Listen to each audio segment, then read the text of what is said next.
I'm watching last night. There are 2-point, which, by the way, like, I get you have a rule that's you want to use the rule. Did anybody not think that was pass interference, except for the people in New York City who voted, who changed it? That seemed to be a pretty good call. Regardless of which, there's lots of interesting parts of that game outside of the outcome of that game. It's fine for the Giants. It's fine for the Giants to lose a game. They're not necessarily playing to win all the games this year. You can see some improvement. Yes, Daniel Jones still turns the ball over a lot. I don't know how fixable that is, but I do know that it's better that he can make plays and sometimes makes the wrong play than it is a guy that just can't make the plays. I don't know if I'm making any sense there, but that makes sense to me. Yeah, he struggled. This is usually what happens in your first year starting. It's a complete makeover, and you don't have your star running back. Like, what did people think was going to happen this year with the Giants? So I'm not as bothered by that as I would be if I was the Buccaneers, because you're the Bucs, and I know that you're missing essentially two of your top wide receivers with Antonio Brown not playing. Now you're essentially missing two of them. And on Monday night, Daniel Jones, 25 of 41, did throw 2 interceptions. The 9th straight game he's committed a turnover. Both the interceptions led to 10 points for the Buccaneers. That ended up being the difference and being kind of enough for a victory. But there's no Saquon Barkley, and it's a team that's very much in rebuild mode. And that said, they were against a very good defense. They were 1 2-point conversion away from sending it to overtime. I think the bigger story is this.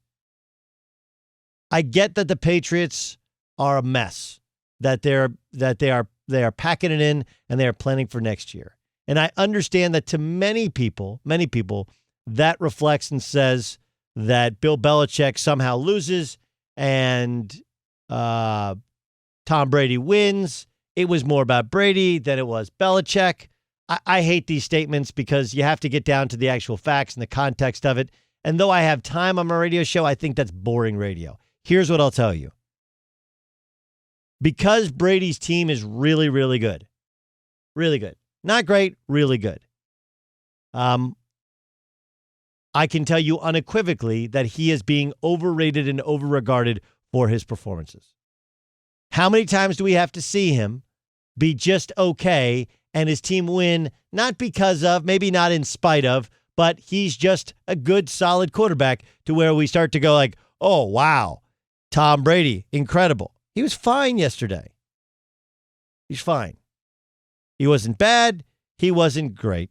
He was good and good enough to win with. He didn't throw any interceptions. He did throw for 279. He did sprinkle the ball around to, I think it was 9 different wide receivers or 9 different pass catchers yesterday. And he continues to find Rob Gronkowski more, and they scored more points, and they won the game. But against an okay Giants team and an okay Giants defense, if not given a ton of time, and if not given the ability to stand tall in that pocket, he's just a guy. And that's why they need Antonio Brown. That's why I think he knows they need Antonio Brown. And it's probably why he's super smart with it, having Antonio Brown stay with him in Tampa. He can't get in any trouble if he's at my house. My dad was once the head coach at Jacksonville University. He followed Tate Slock, who had Armand Gilliam, and they went to the not Armand Gilliam, excuse me, Artis Gilmore, and they went to the Final Four. My dad took him to the NIT Final Four. He was brought in as a very young head coach to clean up a program. And I'll never forget that his star recruit was a kid named Ronnie Coleman out of Detroit, Michigan. And Ronnie Coleman, at the end of his first semester, was flunking out of JU, Jacksonville University. So my dad had a manager come to meet him in his office, and he said, son, I'm going to put you on scholarship. So the manager was ecstatic. He said, but there's a caveat there. Every morning you're going to get up and you're going to meet Ronnie Coleman, and you're going to walk with him to class, and you're going to sit with him in class, and then when he leaves, you're going to go walk with him to his next class. That's your job. Every day he goes to every class, and you go with him. Whatever else you do, your schedule, you set for yourself. That's the deals of the scholarship. At the end of the second semester, Ronnie Coleman was on the honor roll. Of course, the manager flunked out, but that's inconsequential to the story. The point is that Tom Brady knows he needs some game-breaking players because he's not the game-breaking player anymore. He realizes smartly that it wasn't just about going to a place where there are weapons on offense that make him look better. That's part of it. But there's also a defense because no one wins without a quality defense. And frankly, the defense the past couple years has carried them in New England. I mean, look, if you put the Steelers on a pedestal, and this is a Steelers team that gave up like 275 yards rushing, but did win the game. Like the Steelers and the Buccaneers are right there in terms of the top two of the top 5 teams in the league defensively. I'd put the Ravens on that list as well. Of course, they were destroyed by the Chiefs, but the Ravens defense is pretty nice. The point is, the guy's really smart. And really smart does not mean he can stare out at a defense and pick apart the mic and set the protections and just find the underneath wide receiver. That's part of it. His football intelligence extends to understanding at this point in his career, he needs guys that he can just throw it to, that they'll do the hard work. And he needs a defense that'll put him in good shape on offense.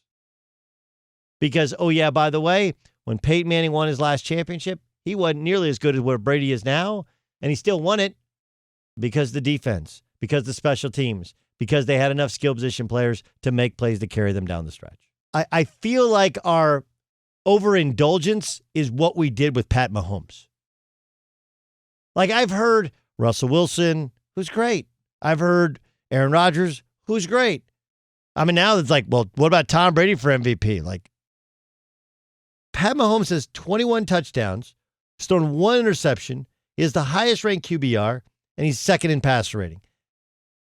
Oh, yeah, and if you want to do what about wins, losses? They're 7-1, and I believe, I know they haven't performed in their 2 biggest games. A win at Baltimore and the way in which they destroyed and dismantled and disheartened Baltimore, which I think was more the object. It wasn't just they wanted to win the game. They wanted to leave no doubt so that when Baltimore saw them again in the playoffs, they're like, dude, we cannot beat these guys, right? They accomplished all that. Don't get me wrong, they haven't been perfect. Could have very easily lost to the LA Chargers, who were starting a rookie quarterback on short notice. They did lose to the Las Vegas Raiders at home. Yeah, I know, no home crowd. The Buffalo game was a little bit closer than the final score would tell you. And they just beat up on the Jets and the Broncos, 2 teams that are not playoff teams. But his kicker, by the way, Butker, who's struggling this year, right? They have a kicker who's struggling. They haven't had Sammy Watkins the whole year. They've had other injuries. They've been without their guard, their best guard opted out for the year. Like all of this stuff we're not talking about because we quickly move on from Pat Mahomes. Oh, yeah, he's great. He got a big contract. Now let's figure something else out to be hyped about. Mahomes told ESPN this, and I thought it was interesting. Earlier in my career, there's some throws I wouldn't have made this season because they were dumb decisions at the time. There were some throws I hope I'll still make. It's kind of playing with that fine line of being aggressive as you possibly can when not being overly aggressive. I try and look back on every experience and learn from it. I think there's a lot of positives along with some negatives I can learn from. It's a battle that I will have with my nature. I want to throw it and take the risk every single time. But games like the Broncos game, when we're up a ton of points, you got to realize that you don't have to take a risk whenever your defense is playing like they are and special teams is doing what they do. You know, Eli Manning said this before, in later in his career, not the last couple years, but about 5 years ago, I remember listening to him on New York radio, and he was like, look, I'm clearly a better quarterback than I was when we won a Super Bowl. It's just the wins and losses. My decision-making, everything's clear because I've seen everything a million times, and I still have the ability to make these throws. That's the same thing with Mahomes. Like, Mahomes hasn't even peaked in terms of his athletic peak. At quarterback, you would think late 20s. Then you've seen a variety of coverages, styles, weather conditions, played with different players, all these different things, and still been able to succeed. I just think it's more than anything, it's hype fatigue. We get so fatigued over the hype, we move on to something else to hype. Now we're hyping Burrow, and we're hyping Herbert, and we're hyping some of the other younger quarterbacks. Not because we don't think highly of Mahomes, but we just have fatigue for saying Pat Mahomes is great. Pat Mahomes is really good, and he's getting even better. That's a better way to look at it. Better way to look at it. 21 touchdowns, 1 interception, first in QBR, second in passer rating. His team has 1 loss on the season.